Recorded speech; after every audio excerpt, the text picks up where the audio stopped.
우리가 꼭 알아야 할 나라 밖 외신 소식을 전하는 BK 뉴스입니다. 한국으로 수입된 일본 화장품에서 방사능이 검출되었다는 소식 들으셨을 겁니다. 한국에서 인기를 끌고 있는 마스카라 등의 화장품 10여 종에서 발견되어 회수 조치에 나섰다는 소식이었죠.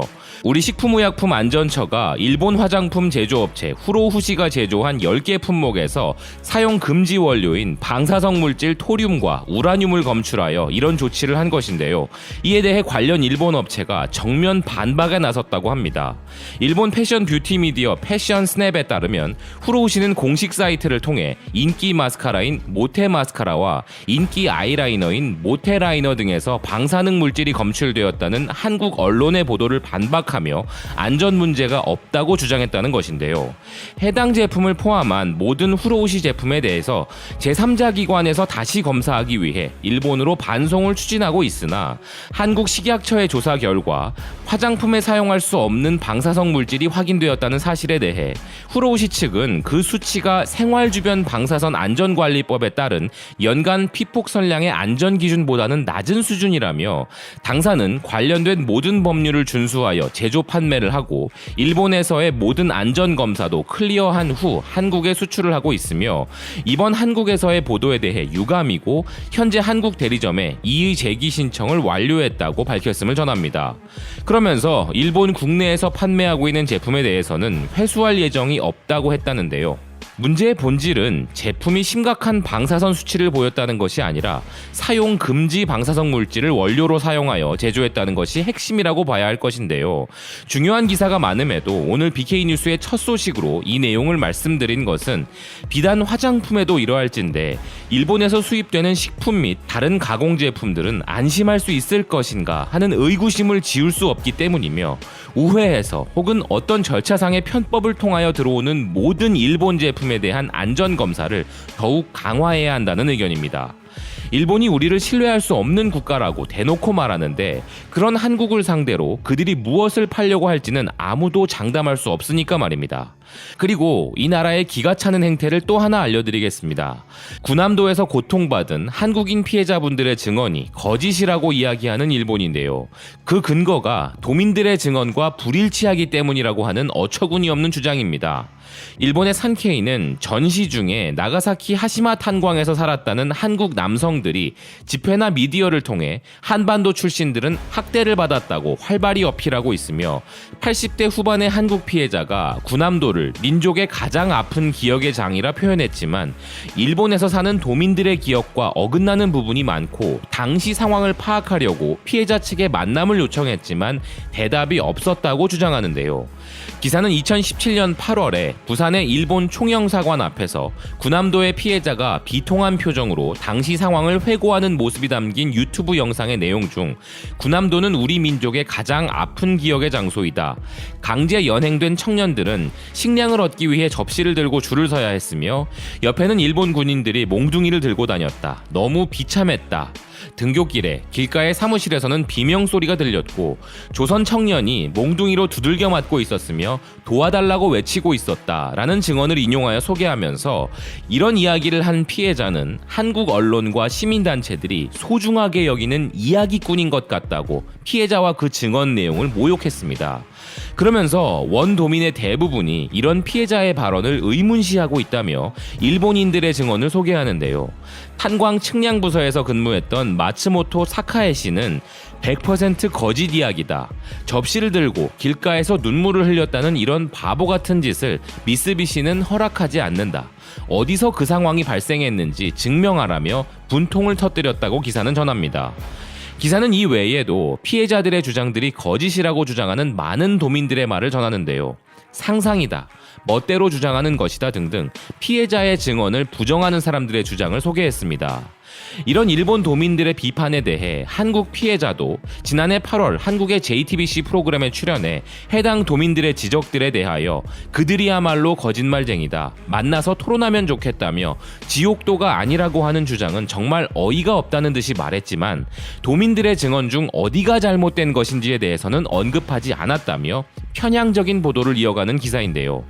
그러면서 피해자가 기억과 동떨어진 증언을 반복하고 있고 경력을 사칭하고 있는 것이 아닌가 하는 의문도 도민들 사이에서는 나돌고 있다면서 쇼와 25년에 발간된 동창회 명단에는 피해자의 이름이 없다고 주장하는 기사는 물론 피해자가 당시 일본 이름을 사용했을 가능성도 있다는 말도 하지만 행간에 녹아있는 전반에서 우리 피해자분이 거짓을 말하고 있다는 논조를 펼치고 있습니다. 피해를 보신 어르신께서는 구남도를 지옥섬이라고 부를 정도로 엄청난 피해를 보셨기에 울분을 토하고 계신 부분에 대하여 그런 일은 없었다고 당당히 주장하고 있는 것인데요. 엄연히 피해자와 가해자가 존재하고 법적으로도 강제징용 피해가 있었음이 명백함에도 불구하고 가해 당사자가 당당하게 피해자의 주장을 거짓이라 주장하고 있는 것입니다. 그런데 설마 현재의 일본인들이 바보도 아니고 이런 기사 내용을 그대로 믿으면서 이런 일은 없었고 정말 모든 것은 한국이 꾸며낸 것이라고 생각할까? 라고 생각하시는 분들이 계실 수도 있지만 일본은 정말 그럴 수 있는 나라이며 대대로 거짓도 하나의 중요한 수단이라 믿는 일본, 그들의 국민성을 감안한다면 충분히 성립 가능한 현실입니다. 또한 일본의 가해가 진실이며 깊은 반성을 해야 한다고 주장하는 일부 일본의 양심 있는 시민들이 나와도 대부분의 국민들은 그들을 매도해버리고 과거 부정을 하지 않으면 살아가지 못한다는 변명을 하는 일본의 행태는 정말 치가 떨리는 부분이며 이런 나라와 이웃하고 있다는 죄로 앞으로도 그들의 끝없는 역사 부정과 역사 수정을 그대로 지켜봐야 하는 것이 끔찍한 일이 아닐 수 없겠습니다. 다음 소식은 분위기를 전환할 만한 기사를 이어가도록 하겠습니다. 한국이 벨기에의 소비 패턴을 뒤바꿔 놓고 있다는 놀라운 소식인데요. 현재 한국의 아름다움과 패션, 음식 등 우리의 문화가 분야에 상관없이 벨기에의 소비에 영향을 끼치고 있다는 이야기입니다. 벨기에의 라이프스타일 매거진 르스와는 고요한 아침의 나라 한국의 모든 것들이 벨기에의 소비 패턴을 바꾸고 있다고 보도했습니다. 우선 기사는 벨기에에서 한국의 이미지에 영향을 주는 것으로 삼성, 현대 또는 기아와 같은 대기업 브랜드들이 있다고 이야기하는데요. 이런 브랜드들로 인하여 오늘날 러시아의 GDP를 초과하는 수준의 경제적 가치를 보이는 나라가 한국이라고 소개합니다. 그러나 이런 자동차와 스마트폰을 제외하고서도 한국의 화장품과 음식, 패션 등이 현재 한국의 강력한 상징들이 되고 있으며 현재 엄청난 발걸음을 보이고 있다고 이야기하면서 최근에 한 조사 내용을 인용하여 한국 화장품 시장은 향후 6년 이내에 21.8억 달러에 이를 수 있다고 설명하는데요. 그 이유는 혁신적인 제품과 유기농 제품에 대한 소비자 수요가 증가하기 때문이며 15년 전 유명한 한국의 비비크림 및 CC크림이 처음 벨기에에 도착한 이후로 현재는 한국의 마스크팩도 유행하고 있으며 이 마스크팩은 안티에이징 효과가 있는 것으로 알려져 업계를 변화시키고 있다고 이야기합니다. 여기에 한국인처럼 외모를 중시하는 유럽인들을 대상으로 이제 유기농 및 프리미어 성분의 제품 또한 즉각적인 결과를 얻어냈고 미용 전문가인 라파엘 호바트는 한국 화장품의 강점은 천연 성분과 기술적 성분의 조합이 뛰어나다는 것이라고 이야기했음을 전합니다. 그런데 기사를 전해드리다 보니 앞선 기사에서는 화장품에 방사능이 들어있어도 괜찮다고 주장하는 일본에 대해 말씀드렸는데 이번엔 의도치 않게 한국의 화장품이 천연 성분으로 인해 벨기에에서 인기를 얻고 있다는 소식을 전하고 있는 것이 재미있는데요. 이어서 한국의 음식에 대해서도 기사는 이야기합니다. 벨기에 브뤼셀의 트렌디한 한국 식당 마루의 사장인 키키 헤르는 벨기에에 새롭게 등장한 한국의 식문화에 대해 한국에서는 잘 먹는 것도 중요시 여기는데 예를 들어 한국산 인삼과 녹차는 중국에서 재배된 동일한 제품보다 유익한 성분이 훨씬 풍부하다고 이야기했다며 한국의 음식에 대한 극찬을 했습니다. 또한 한국의 김치를 비롯한 발효식품에 대한 부분을 강조하면서 전 미국 대통령 오바마의 영부인인 미셸 오바마도 직접 김치를 만들고 그것을 SNS에서 홍보했던 것을 이야기하며 벨기에에 있는 한식 전문 레스토랑들도 소개합니다. 또한 최근 한국의 그룹 더 로즈 4명의 멤버가 브뤼셀에서 투어를 한 것과 관련하여 그들은 새로운 트렌드를 완벽하게 구현하고 있으며 SNS와 유튜브를 통해 그 그룹을 발견한 젊은 팬들이 열광하고 있다면서 기사는 음악, 음식, 패션 등 문화 전반에 걸친 한국의 위력을 설명합니다. 이렇게 한국의 문화가 위력적일 수밖에 없는 있다는 것에 대해 기사는 그 이유가 하이브리드에 강하고 트렌디한 한국의 문화 때문이라고 분석을 했는데요.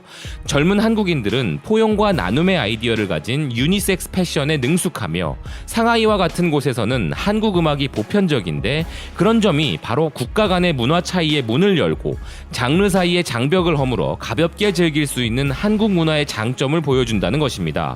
이미 한국의 K-팝, 영화 등의 엔터테인먼트와 패션, 음식 등을 비롯한 한류는 벨기에에서뿐 아니라 프랑스, 영국, 독일 등의 대부분의 유럽 국가에서 이제 이색적인 아시아의 문화 중 하나를 뛰어넘어 그들의 삶의 일부가 되어가고 있다고 봐도 과언이 아닙니다.